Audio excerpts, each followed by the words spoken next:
কি বুঝলেন? এখানে প্রচুর শান্তি জেলেদের নিয়ে।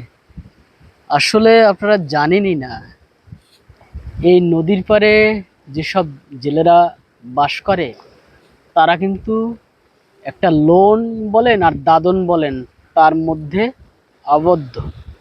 এখানে যারা 20 বছর 30 বছর ধরে মাছ ধরে তাদের একজন মহাজন আছে, তার কাছ থেকে মনে করেন প্রত্যেক বছর এই রেণু পোনার সময় দাদন আনে, পোয়া মাছের সময় দাদন আনে, ইলিশ মাছের সময় দাদন আনে।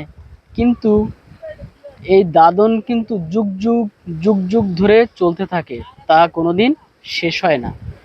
আরও আছে এই দেশে যারা ঋণের ব্যবসা করে, অর্থাৎ এনজিও ব্যবসা, তারা কিন্তু এই গরিব জেলেদের এমন একটা ঋণের ভিতরে আবদ্ধ করে রাখে, ওরা কোনো দিন বের হতে পারবে না। মনে করুন 20,000 টাকা লোন দেয়, আবার আর এক জায়গা থেকে 40,000, আবার আর এক জায়গা থেকে 40,000, 1,00,000 টাকা।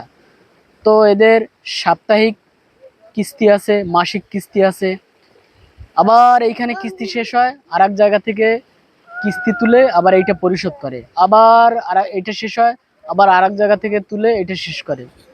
ওরা এই টাকা দিয়ে কিন্তু এই জাল কেনে, মাছ ধরে, নৌকা সারে, নৌকা কেনে। কিন্তু ওদের এই দাদন বলেন আর ঋণ বলেন কোনোদিন শেষ হয় না, আর ওদের দুঃখেরও কোনোদিন শেষ হবে না। হ্যাঁ, শেষ হবে কোন দিন?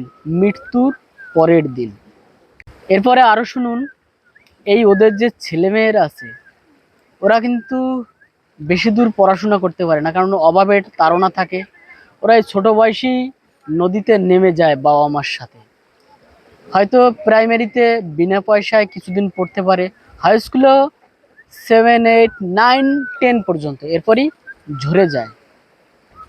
সরকারের উচিত যারা এই নদীর সাথে ওতপ্রোতভাবে জড়িত, যারা এই মাছ ধরার কাজ করে, ওদের যদি অর্থনৈতিকভাবে সাহায্য করে, এই শুধু যে চাল দেয় এই চাল না, আপনার মোবাইল ব্যাংকিংয়ের মাধ্যমে যদি মাস শেষে একটা ভাতা দেয়, ওরা ওদের ছেলেমেয়ে নিয়ে কিন্তু বেঁচে যায়। আর এই নদীর যে ছোট মাছ আছে বা যেসব মাছ ধরা উচিত না ওরা কোনোদিন ধরবে না। সরকারের এই সেক্টরে আসলে হাত দেওয়া উচিত। এই অঞ্চলে হোক আর দক্ষিণ অঞ্চলের যে জায়গারই হোক, যত জেলে আছে ওদের যদি একটা আওতায় আনা যায়, মাস শেষে যদি ভাতা দেয়া হয় বা অর্থনৈতিকভাবে যদি সাহায্য করা হয়, ওরা কিন্তু